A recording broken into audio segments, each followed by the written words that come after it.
Hi everyone, welcome to this week's Halton Hills housing update. So I feel like these updates are just becoming absurd. Like I can't even fathom where our numbers are at.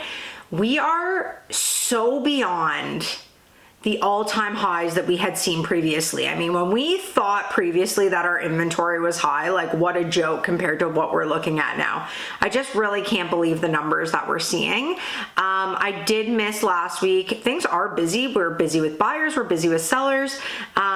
So the market's moving. It's just unbelievable how much inventory is here. So I'm going to talk obviously about inventory, but also recap 2 weeks of sales. So in Georgetown, the good news is we are seeing double-digit sales. 2 weeks ago, we had 13 sales, and last week we had 11 sales. So we are seeing double-digit sales, which is our normal-ish level. Between 12 and 14 is a normal week for Georgetown. But what we normally see when we have high inventory is a little bit higher sales numbers, and those just aren't coming through. The bad news is last week we had 23 new listings. The amount of new listings is like every day we log in, it's like 8 new listings, 9 new listings. Like, oh my God, can we just slow this down? But it is not slowing down. Acton had a week of 2 sales and then no sales, so not a lot moving in Acton. It's starting to get saturated there, and they had 4 new listings, so inventory on the rise there. Glen Williams has seen no sales and no new listings over the course of the last 2 weeks. Rural market saw 1 sale and then 2 sales and then 5 new listings. So stuff is not moving in the rural market. We are seeing new listings there, so inventory is on the rise. In terms of properties that are relisting, terminated, majority of stuff we're seeing come on the market, relist is dropping their price, so we're seeing a ton of price reductions. We only had 3 properties last week come off of the market. It's hard for me to tell the week before, but we're really not seeing the kind of exit that we need from properties to help our inventory. People are on and they're like staying on. So really all we're seeing is a lot of new listings hitting and not a lot leaving the market, and it's just not good. So in terms of sales, I guess sort of the good news is we are seeing properties over that $1 million mark transact. We had a very long lull there where it felt like you were dead in the water. I still think, and I mean, it is obvious when you look at the inventory numbers, like we should be seeing sales over that million because there's just so much stuff available. But the week of May 6th, 3 of the 16 sales that week were under $1 million. So the far majority of sales, so 13 of 16 were over $1 million, which is a lot. And then last week, 6 of 13 were under that $1 million mark. So we still saw the majority of products the last 2 weeks being over that $1 million mark. There's so many houses available, so it's not putting a dent in it. But we are seeing buyers out that have a budget over $1 million, which kind of lulled for a bit. So I guess that's some good news that we can see. In terms of active inventory, I am just, like I said at the start, it's just like shocking to me. I can't fathom that we're here. I just have been doing this market update for so long, and I know the trends so well. And you know, prior to last year, our record was about 230. And no, it was 230.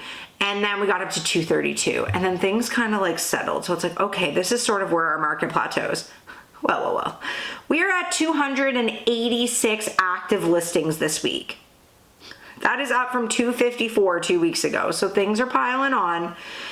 Really, Georgetown is the market that is just completely saturated. It is insane. Georgetown is up to 183 active listings from 158 2 weeks ago.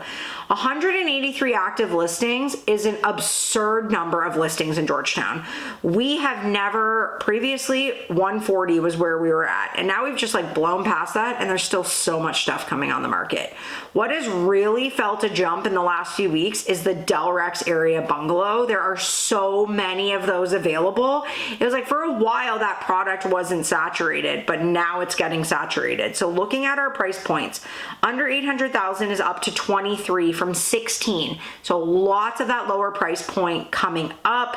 800 to a million is up to 43 from 33. This is a huge number for 800 to a million. We have never seen it sitting that high. Getting into the 30s is even a surprise between 800 and a million.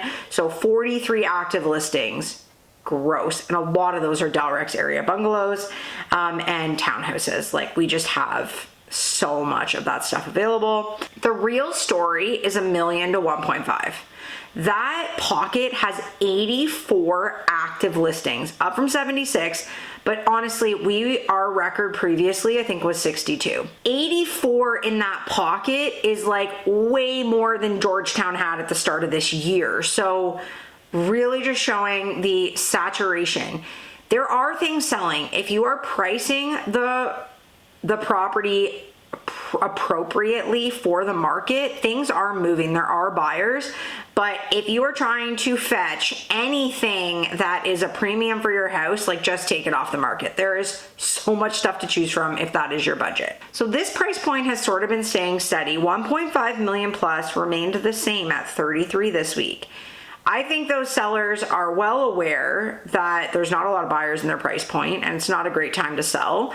And it's not really a move up price point. So, you know, a lot of those people in that 1 to 1.5 might be moving up slightly. So a 1.1 might be moving up to a 1.4. It is a wide pocket, but over 1.5 million is still high, but nowhere near what we're seeing in the lower price points. The 3 lower price points are at crazy high levels compared to anything we've ever seen. Acton this week is at 32 active listings. Not crazy, it's up from 28, but it's okay. Glen Williams is down from 16 to 14 active listings due to some terminations. And the rural market is up from 52 to 57 active listings. So rural is also very saturated and seeing virtually like no movement there. Between Glen Williams and the rural market, our pricing is super high, and so not a lot of buyers willing to transact in that pocket. So, sorry, a lot of numbers today, and a lot of just like me not even wrapping my head around these numbers this week. I looked back at where we were 4 months ago, so where we were in January. Our market was really nice in January. It was trending exactly how it normally trends in January. You know, we were seeing buyers out, inventory was sitting relatively low. In January, we had 120 active listings. So we are at 286 now. So we have more than doubled our inventory. When we're looking at Georgetown, though, we are up 162%. So we were at 70 active listings in January, and now we're up to 183. And even like Acton was at 8, and now they're at 32. Glen Williams was at 5, and now they're at 14. And the rural market was at 36. Now they're at 57. Like, these are massive jumps. Like, Acton is up 300%, which is comical when you think of the little number there. But it's like Georgetown being at 70 and now up to 183 is mind-blowing. And, you know, I think back to the start of 2022, I had a listing right off the bat when we were in that chaos of the first few months, and we had 11 active listings in Georgetown. The market was bananas, but 11 active listings at the start of 2022, 70 active listings at the start of this year, and we're now at 183.